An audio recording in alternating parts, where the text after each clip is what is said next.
পূৰ্ণগতিত দ্বিতীয় আৰ.পি. বৰুৱা সোঁৱৰণী masters T20 cricket tournament quarter ফাইনেলত এন.এফ. ৰেলৱে ভেটাৰানছ প্ৰতিযোগিতাস্থলীত উপস্থিত প্ৰয়াত আৰ.পি. বৰুৱাৰ কন্যা মিঠু বৰুৱা। সগৌৰৱেৰে মঙলদৈ ক্ৰিকেট ষ্টেডিয়ামত অব্যাহত আছে দ্বিতীয় আৰ.পি. বৰুৱা সোঁৱৰণী মাষ্টাৰ্ছ টি20 ক্ৰিকেট টুৰ্ণামেণ্ট। প্ৰতিযোগিতাৰ চতুৰ্থ দিনা শুক্ৰবাৰে প্ৰথম মেচত খেলপথাৰত নামিল লেজেণ্ডছ স্পৰ্টিং ভেটাৰানছ আৰু ষ্টেলিয়ন ক্ৰিকেট ক্লাব ভেটাৰানছ।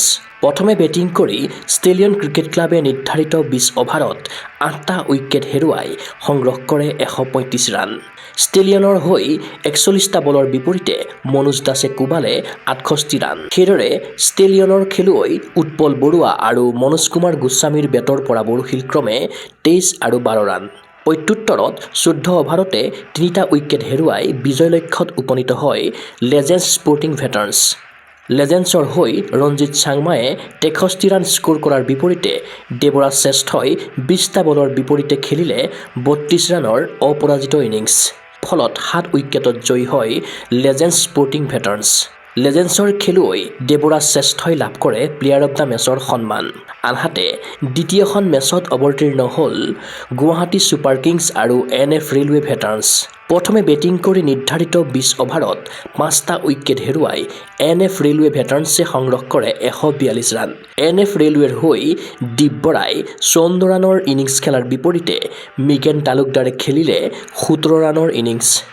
প্ৰত্যুত্তৰত 12.5 অভাৰতে আটাইকেইটা উইকেট হেৰুৱাই মাত্ৰ 57 ৰান সংগ্ৰহ কৰে গুৱাহাটী ছুপাৰ কিংছে। ফলত 85 ৰানৰ বৃহৎ ব্যৱধানত জয়ী হৈ প্ৰতিযোগিতাৰ কোৱাৰ্টাৰ ফাইনেলত প্ৰৱেশ কৰে এন.এফ. ৰেলৱে ভেটাৰানছ দলে। অৰ্ধশতকীয় ইনিংছ খেলা এন.এফ. ৰেলৱে দলৰ খেলুৱৈ দীপ বৰাই লাভ কৰে প্লেয়াৰ অৱ দ্য মেচৰ সন্মান।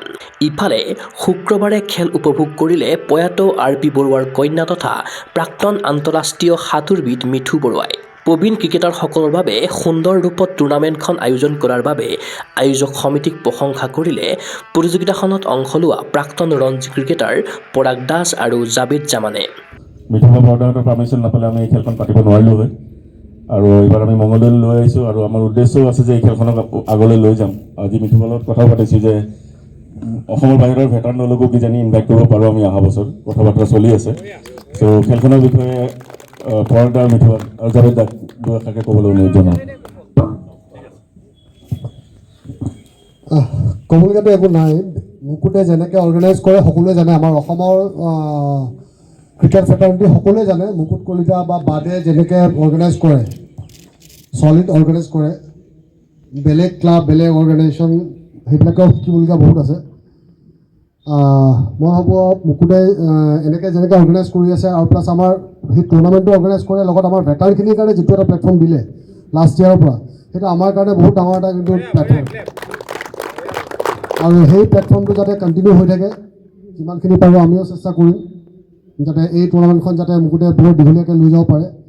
যেনেকৈ বাদ চেলেঞ্জটো আজি কিমান বছৰ হ'ল, আজি 25 ইয়াৰ্ছ ৰানিং। আৰু এনেকুৱা নহয় যে বোলে টুৰ্ণামেণ্টখন যেনে তেনে চলি আছে, ষ্টাৰ্টিং যেনেকৈ কৰিছিলে তাৰ ওপৰত ডেইলি আপগ্ৰেড এটা হৈ গৈ আছে। সেইটোৰ কাৰণে মুকুট প্লাছ গোটেই মেম্বাৰখিনিক থেংকছ দিব লাগে।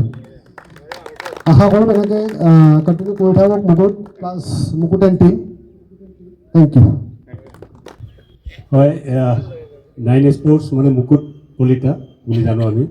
আৰু মুকুটে খেল পতা মানে আমি সকলোৱে জানো যে ভালকৈ টুৰ্ণামেণ্টখন পাতে।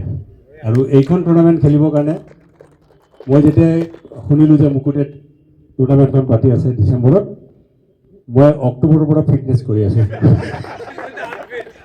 আৰু চবতকৈ মষ্ট আনফিট প্লেয়াৰ এতিয়া মই এইখন টুৰ্ণামেণ্টৰ। আৰু মই খেলি আছোঁ এইখন টুৰ্ণামেণ্ট সঁচাই মই আৰ.পি. বৰুৱা ছাৰৰ কাৰণে। একচুৱেলি মই এই ছাৰক বহুত ৰেচপেক্ট কৰোঁ, বহুত শিকিছোঁ। আৰু মানুহজন খুব যে পজিটিভ মাইণ্ডৰ মানুহ আছিল, সদায় মানুহক এনকাৰেজ কৰিছিল। এইটো মই লাষ্ট ইয়েৰো মই মিঠুক কৈছিলোঁ যে মই আনফিট, মই দৌৰিব নোৱাৰোঁ, তথাপি মই এইখন মেচ যিহেতু আৰ.পি. বৰুৱা ছাৰৰ মেমৰিয়েল টুৰ্ণামেণ্ট পাতি আছে সেইকাৰণে মই খেলিছোঁ। আৰু এইখন টুৰ্ণামেণ্ট খেলিলে সকলোকে লগ পাওঁ। মুকুটে সদায় ভালকৈ কৰিয়ে থাকে, আগলৈ কৰি থাকক। উল্লেখ্য যে প্ৰতিযোগিতাৰ সকলো প্লেয়াৰ অৱ দ্য মেচৰ সন্মান ভৱেশ দত্তৰ সোঁৱৰণত প্ৰদান কৰা হৈছে। ক্ৰীড়া অনুৰাগীৰ আশা সাফল্যমণ্ডিত হওক দ্বিতীয় RP বৰুৱা সোঁৱৰণী masters T20 cricket tournament. Mangaldai খেলপথাৰত বেটে বলে উজলি উঠক 40 ঊৰ্ধৰ ক্ৰিকেটাৰ। নিউজ ডেস্ক ৰিপৰ্ট কুকু স্পৰ্টছ এনে। ফিজিকেল এডুকেশ্যন বিষয়ত ডিগ্ৰী পাঠ্যক্ৰমৰ কাৰণে অসম তথা উত্তৰ পূৰ্বাঞ্চলৰ প্ৰথমখন শিক্ষানুষ্ঠান অভিৰুচি ইনষ্টিটিউট অৱ ফিজিকেল এডুকেশ্যন।